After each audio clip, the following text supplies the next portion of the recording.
All right, let's talk about it. What's up, guys? Welcome back to Fibs Reacts. And in today's video, I will finally be giving my review for the new Superman movie written and directed by James Gunn. Now, for those of you who saw one of my recent videos where I kind of briefly discuss my thoughts going in to the movie, you would know that I was a bit concerned about James Gunn at the helm of a Superman movie. Given the fact that James Gunn is known for comedic, team-based movies, I just didn't really see that working with a character like Superman. Now, I'll say right off the bat, before I really get into my review for this movie, going in, I went in with an open mind. I didn't go in purposefully being, cynical about anything. I didn't go in, trying to be negative or trying to find things to not like about the movie. I just wanted to be as open-minded as I could going into this. I also want to get out of the way that I am not like a Snyder fanboy by any stretch of the imagination. There are things that Snyder did with DC and with Superman that I liked, but there were also other things he did with those characters that I didn't really like. Man of Steel is a great Superman movie in my opinion. It's a great movie in general. But yes, there are some parts of it that I don't really care for. And obviously I love Henry Cavill as Superman. I think he was a great Superman. But we're not talking about Man of Steel. We're not talking about Henry Cavill. We are talking about this new iteration of Superman with David Corenswet playing the character. Now, I'll just say right from the jump, I do not like this movie. And I think when I really get down to the core of why I did not like this movie, it's because it was made by James Gunn. And it very much feels like a James Gunn movie. It feels like Guardians of the Galaxy, but with Superman. There were moments in the movie that just felt like rip-offs of scenes from Guardians of the Galaxy. So, starting out with the casting, that is one thing that I think this film got right, was the cast. I think all across the board, it was cast pretty well, and they all did a good job. I think Nathan Fillion was good as Guy Gardner. I think he did really channel a lot of the qualities of that character, which is basically just being an asshole. I think Mr. Terrific was also, an interesting character. I don't really know that much about Mr. Terrific outside of his appearance in like maybe some cartoons I used to watch, like Justice League. But I did quite enjoy his character. And then of course we have Hawk Girl, which unfortunately Hawk Girl was just not really much of anything. And to be honest, the Justice Gang as a whole were just kind of there. I feel like this movie could have existed even if the Justice Gang wasn't even in it. And I think I'll say the same about the characters in the Daily Planet. A lot of them, even though, they are like named characters like from the comics, like Perry and Cat Grant and even Jimmy Olsen, they really just don't do a whole lot. And I also thought it was kind of it was definitely interesting how they tried to make Jimmy Olsen out like he was some kind of ladies' man. I'm like, we're talking this guy, he's the one pulling the huzz at the Daily Planet. Okay, all right, sure. And then we have Lois Lane, which I think Rachel Brosnahan did a great job. I think her and David Corenswet had a lot of great chemistry. And then obviously the man himself, David Corenswet, playing Superman. I think he is a great Superman. I think he's a great Clark Kent.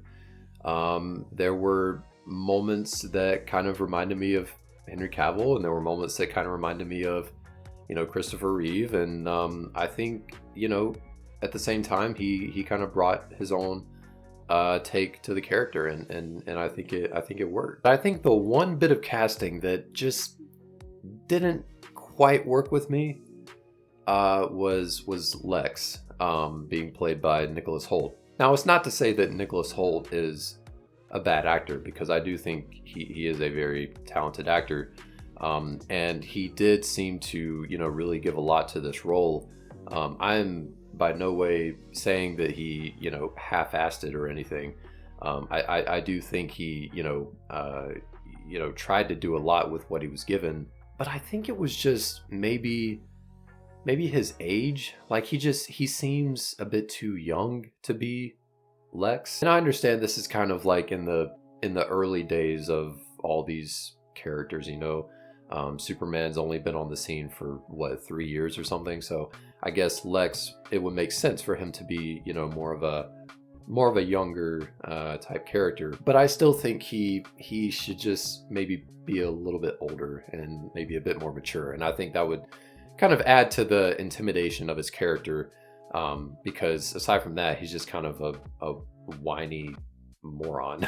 Now, there were parts of the movie that I did think were kind of cool. Some highlights for me, you know, that shot from one of the trailers where, you know, Superman rushes in and he shields the girl from the explosion. I think that's a great shot. I think the Fortress of Solitude looks really good, and you know, the doors opening with the Superman logo, I think looks really good. And even, you know, some of the sequences, you know, some of the shots where he's fighting the kaiju, it kind of reminded me of like the old Fleischer Superman cartoons I used to watch when I was a kid. But I think like probably the coolest shot out of the whole movie, there's the sequence where, you know, everyone's evacuating Metropolis, and that lady is in her car and she can't get it to start and the building is falling, and Superman rushes in and he catches it. But that moment when she's driving away and she turns back,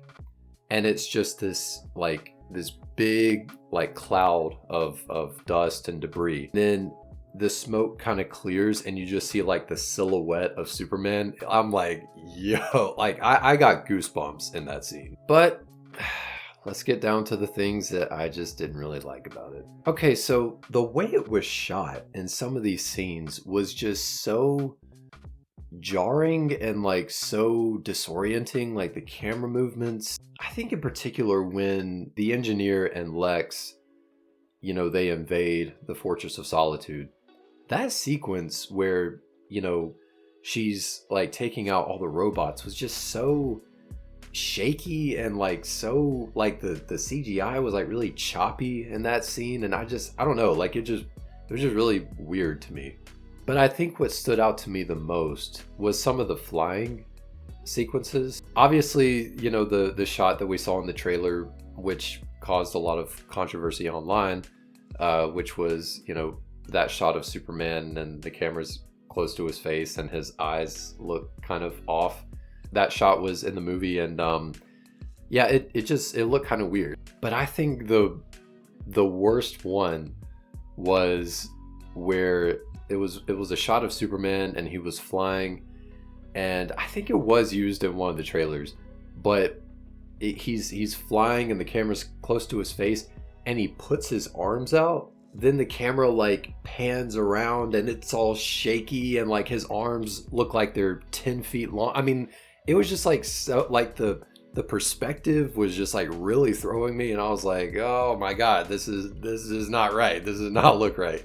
Yeah, like a lot of the sequences felt like they were shot through like what do they call it, like a fisheye lens, where it makes stuff in the foreground kind of bigger and stuff in the back, like stuff in the background, it kind of wraps around to make it look smaller.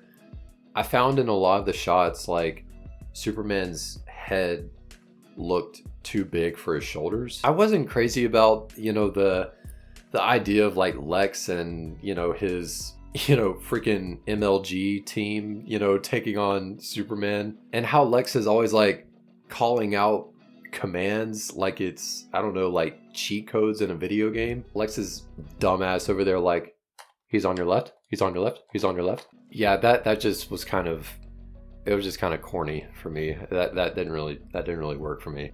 I also didn't like how they basically made Superman's parents to be like bad guys. I was really kind of disappointed because, Superman's parents, like, on Krypton, they seem, like good people, and they saved their son's life in hopes that he could go somewhere else and use his powers for good.